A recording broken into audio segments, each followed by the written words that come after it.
Are we going? I think we probably are. Sorry, a slightly late start. Give us a thumbs up if you can see in here. That would be great. Let's have a look. Evening, Roger, Elaine, Peter.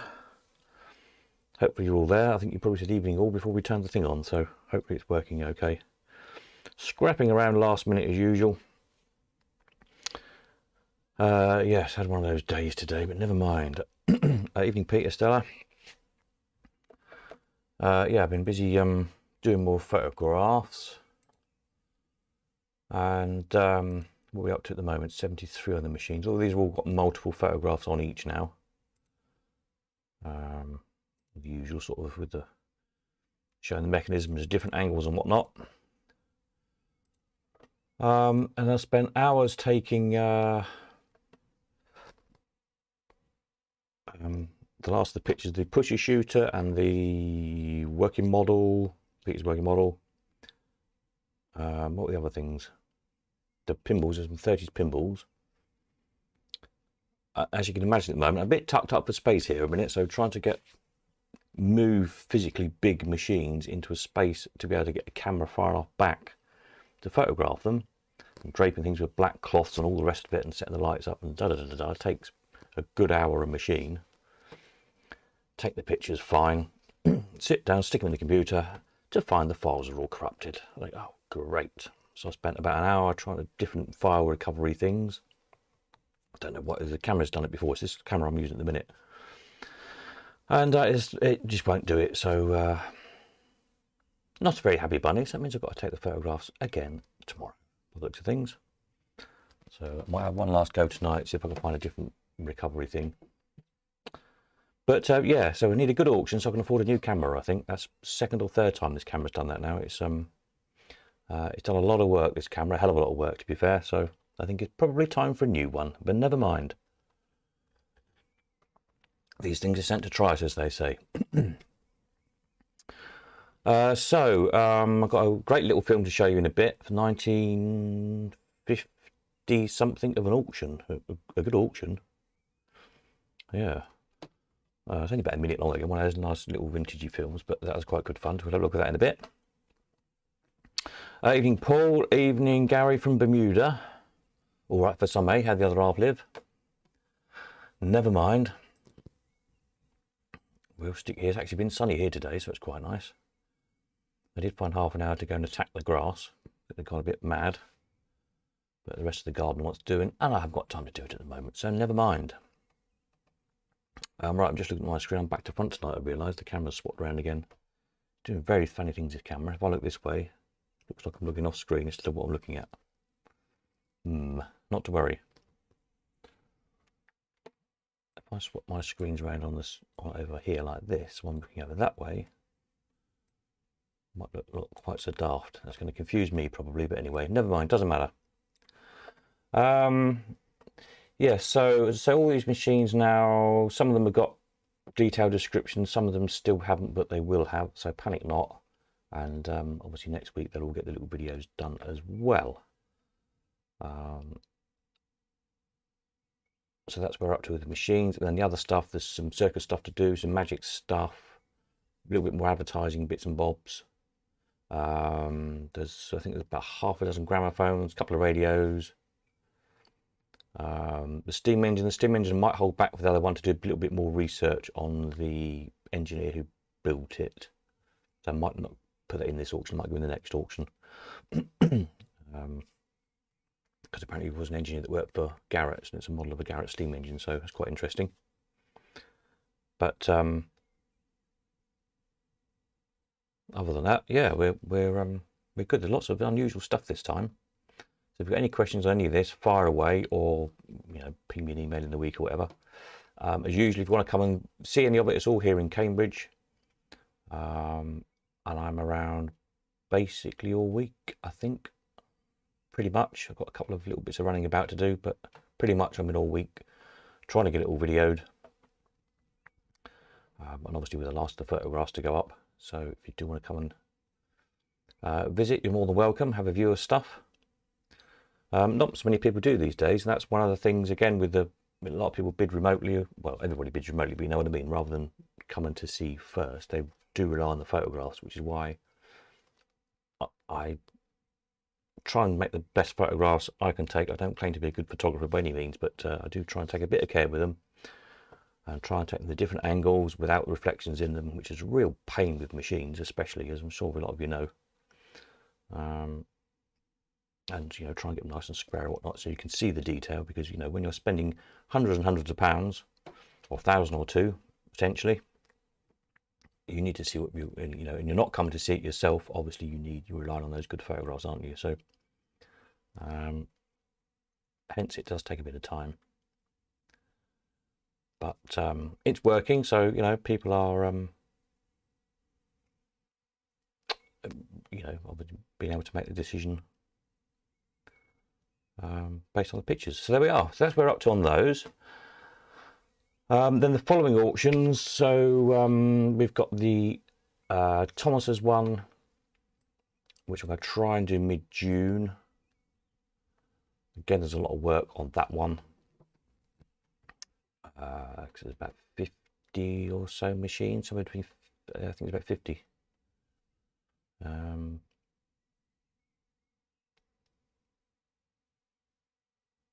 So yeah, there's a lot of work there doing that lot, of course. And the spares at the end of June. And then July, we've got this great big book sale, books, auction catalogues, slot magazines, whatnot. There'll be hundreds of lots in that one as well. So again, it's just the sheer quantity of lots to get through to catalogue.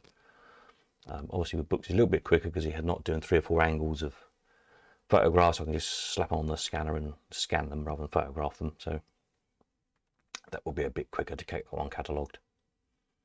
And then before where we are, we'll be at July. End of July will be the next vintage amusement sale, which already people are talking to me about stuff. Again, nice machines potentially coming in for that one. So it's all go, it's all good. But yeah, a lot to keep on top of. Right, so that's that.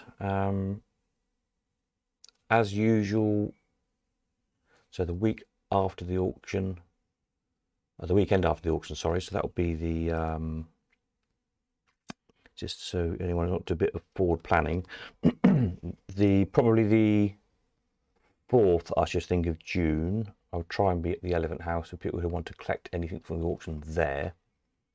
So I'll be here in Cambridge in the week following the auction. It's Bank Holiday Monday anyway, isn't it? And then the weekend I'll probably be here, Cambridge, on the Saturday, which will be the 3rd of June, and then Leamington on the Sunday. So if you are buying stuff and you want to collect in Leamington, if that's more convenient, not a problem. Possibly other than the very big machines, because I physically won't be able to get them on the van by myself. That will be an issue. But the, you know, Bandits and Allwins and the like, not a problem. If you bought something like the Pepsi machine or the pinball or the jukebox, then they would be an issue because I physically cannot get them safely onto the van by myself. Bear in mind this time Alan is having a bit of time out, as you know, our regular carrier. So again, we'll try and sort out something following the auction. If you're further afield in the country, if you're too far to get to me or can't get to me, haven't got a suitable vehicle or whatever, then we'll look at what we can do. It'd probably be, I'll just have to do one big round trip in my van around the country, I suspect. I don't know when, mind you, because I've got these other auctions coming up as well, but we'll sort something out, fear not. So there we are, that's where we're up to with all of that lot. What else was I going to tell you? Something. That's my notes. What's that? That's machine sizes, that's machine descriptions. I had some notes here somewhere. I was trying to be vaguely organised today. But then with grief with cameras and things, it all went the way of the, yeah, you know what. No, I can't remember what I was going to say now. Not to worry. Should we have a look at this little film? Let me get my headphones and I'll charge these up, hopefully, so I can hear the commentary. I think it's only about a minute long, so it's 19... hang on a minute. Let me click the right button. So this is an auction which was in a place called Goody's Yard at Twyford. For some reason they call it the Odd Sale Auction, 1956. And what was the chap's name? It tells me here somewhere. Old traction engines, roundabout, gypsy caravans.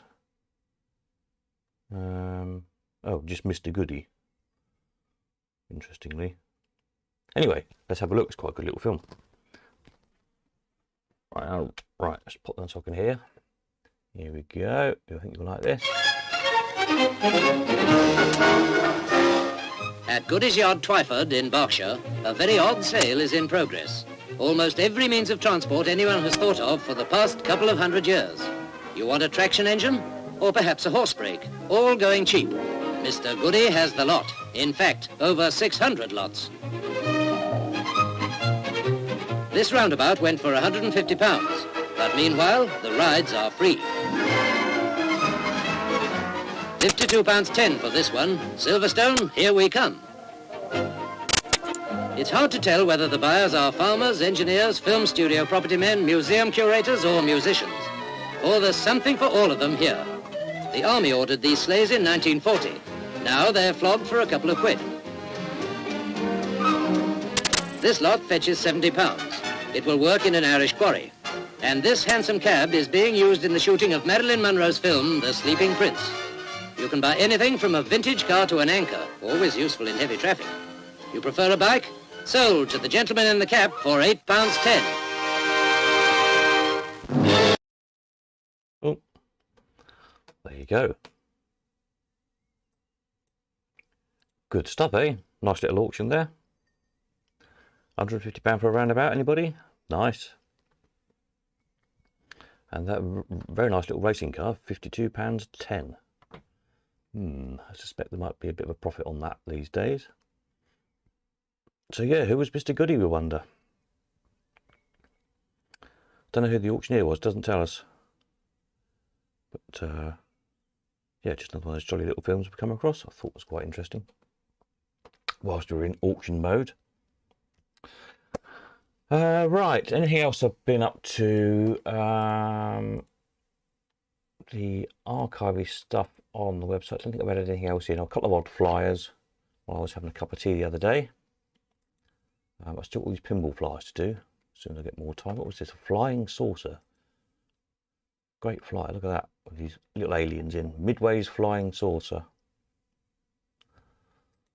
Which is 1967 apparently. Good image, isn't it? And one of those shooters, and the other one was the Gatling gun one, I think.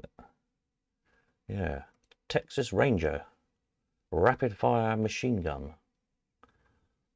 That looks an interesting thing.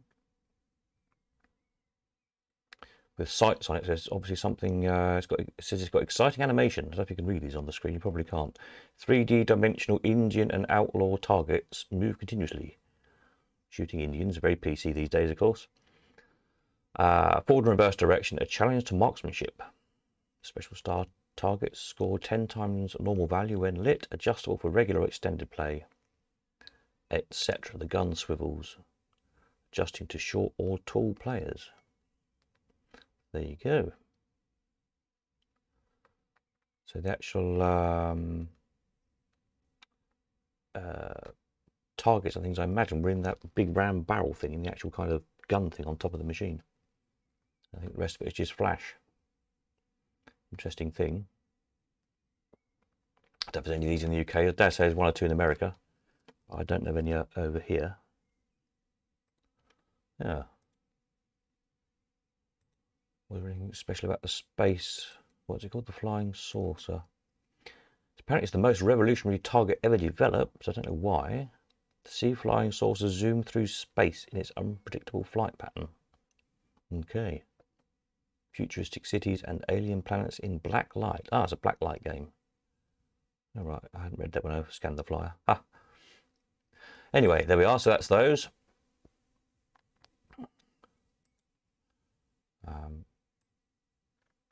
There's a load of new pages because we've got a load of new machines, and so that's been Got a few new pages in the database of late. So it's all still coming along. Oh yeah, the Brenners I've separated up. These different versions of the Brenner Fun. So the one we got in the auction, which I suspect, just for sheer logic, is probably version 1 with a twist handle. And then I'll put down, I've put version 2, I think it's probably right, where the one where you pull the plunger down twice to set the machine. The first time sets the arrow, doesn't it? And the second time you get the ball and fire it round.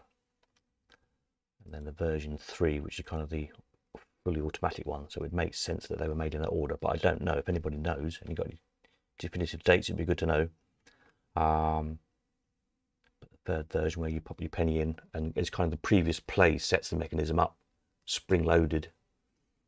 So the next play, your penny kind of releases it and the arrow flies into a new position and your ball comes out.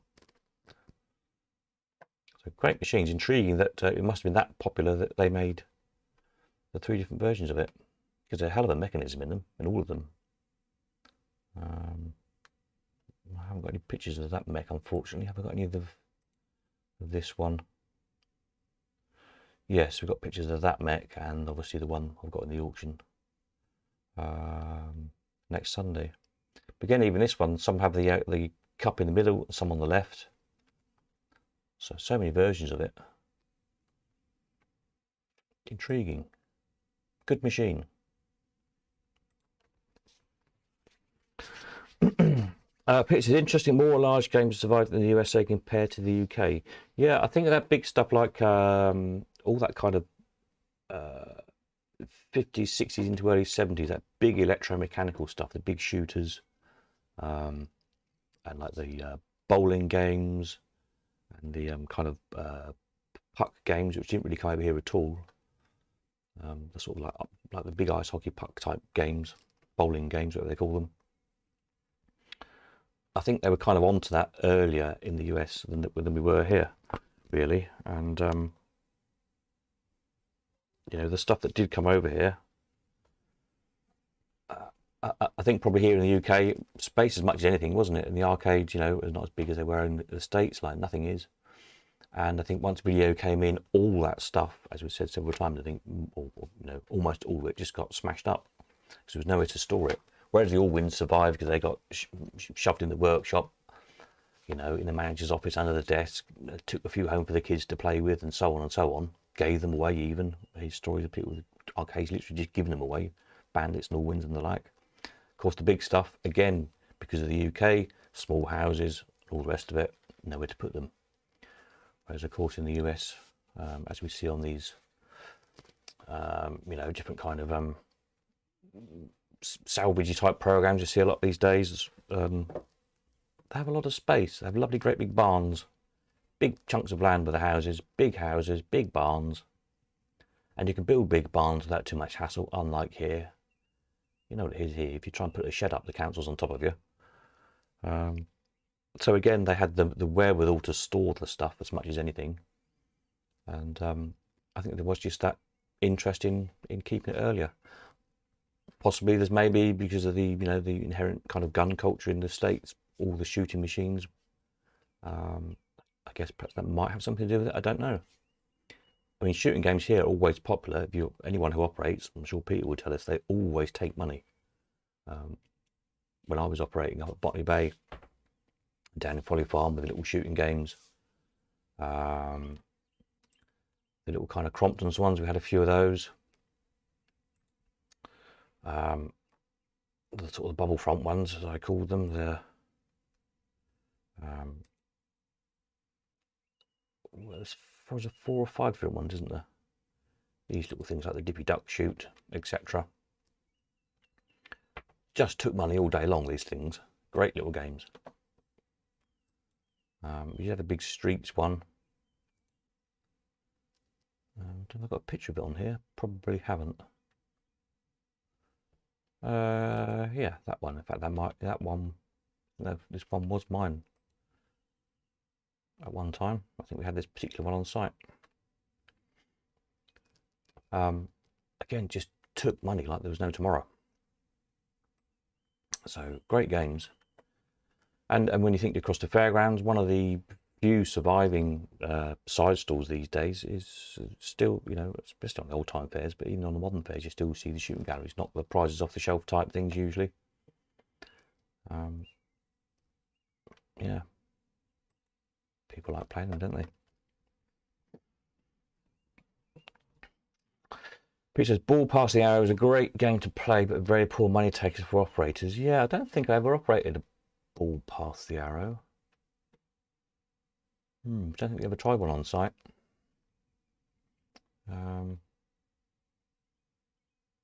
No. They are a cracking game.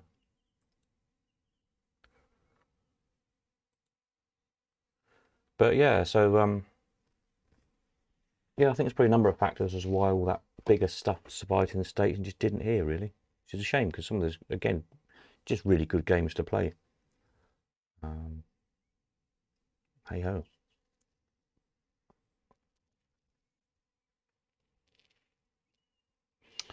Pete says his latest shooter is nearly there, waiting for the artwork. You have some pictures, I believe. I think I have, haven't I? Have I got pictures of that one? Probably have. When it's finished, we'll get Peter to take some nice pictures of it all finished, and yeah, we'll have a look at that next week or week after or something. And also, what was that thing?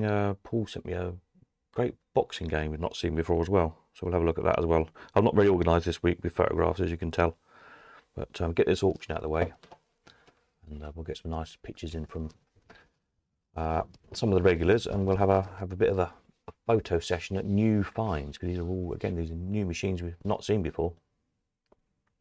So it's always good to see new stuff. Add them into the database, see what people can remember about them, if anyone else can remember them being on site or whatever. Hang on a minute, Peter's just sent me a picture. Oh. The puppet show, yay. Working now, I hope. Yes, what was I saying? Yes, so we'll do that in a week or two's time. Get a bit more organised and rammed up. Perhaps we could do it as a quarterly thing or something of new finds. Have a little feature. What new machines people have discovered. So there we are. What else do I need to tell you? I think that's about it, really, probably. The tea's going cold. That's usually a good sign.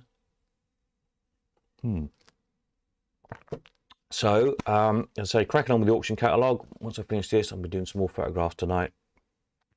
I'm not moving big heavy machines now tonight to retake photographs, but I've got all those little model slot machines. They're all photographed. I'll be cutting them out and loading them up, and some of the other bits and bobs. Then carrying on tomorrow. So the plan is to get the auction catalogue up on Eats Live by the end of Tuesday. And again, as before, it'll be open for pre-bidding. You can essentially start bidding once the catalogue is up, hopefully sort of by Tuesday night. And the advantage is you can, I'll explain, you can choose, but essentially bid out of order. So you can bid on something later on in the sale.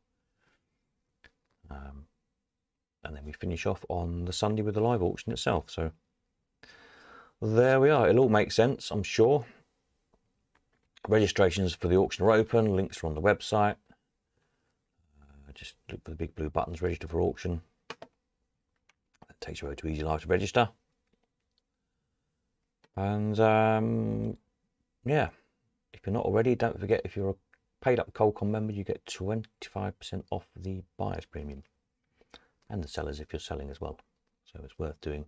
I'll stick a note in the email when it goes out as usual. To remind people.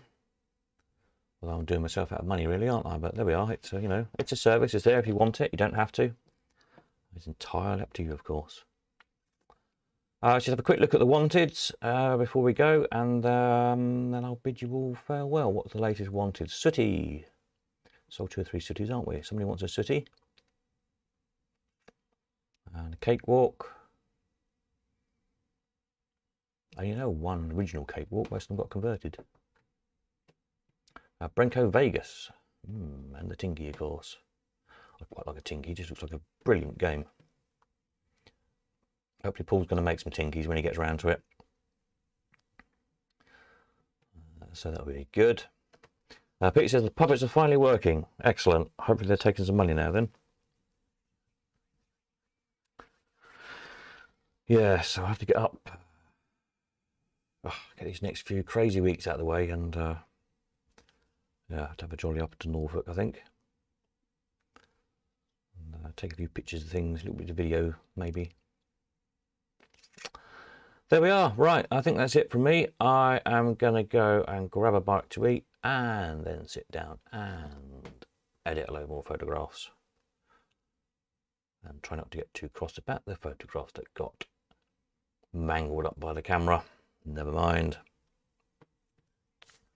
Peter says, if you have a machine in the wanted list, do you auction it or sell it direct? Well, obviously now it's changed because of the, you know, this is kind of a hangover from the old ConCon system. So now really it's just a way of hopefully enticing people who've got this stuff to bring it forward for auction to sell it. So yeah. And it's worked, you know. We pulled out a set of magic machines, didn't we? Before, still people wanted magic machines, obviously, because in fact these, I think these were all about 3,500 before, weren't they? And of course that lovely set we sold, which is these ones that are in the pictures now. So whoever didn't get those has obviously had to up their offers, try and tempt another set of machines out. And a few other things we've found as well have probably been taken off now because we've found them and sold them to people. But bullion, we've got a bullion in this auction.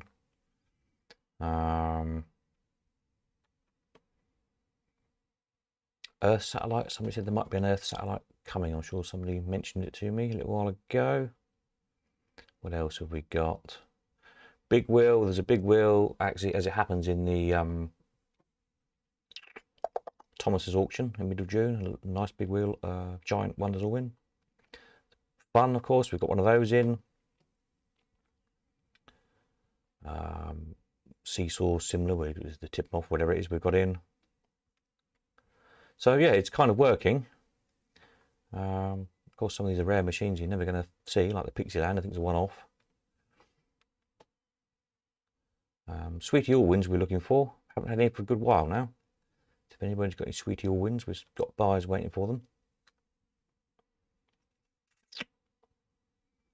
3-ball forks. We've got the other 2 3-ball machines in, of course, not the forks. That's typical, isn't it? Challenger. We've got 2 Challengers in this time. Got a Victoria B in. So yeah, it does seem to be working. I do remind people now and again, just have a look down every now and again. Just as, you know, see what people are currently looking for.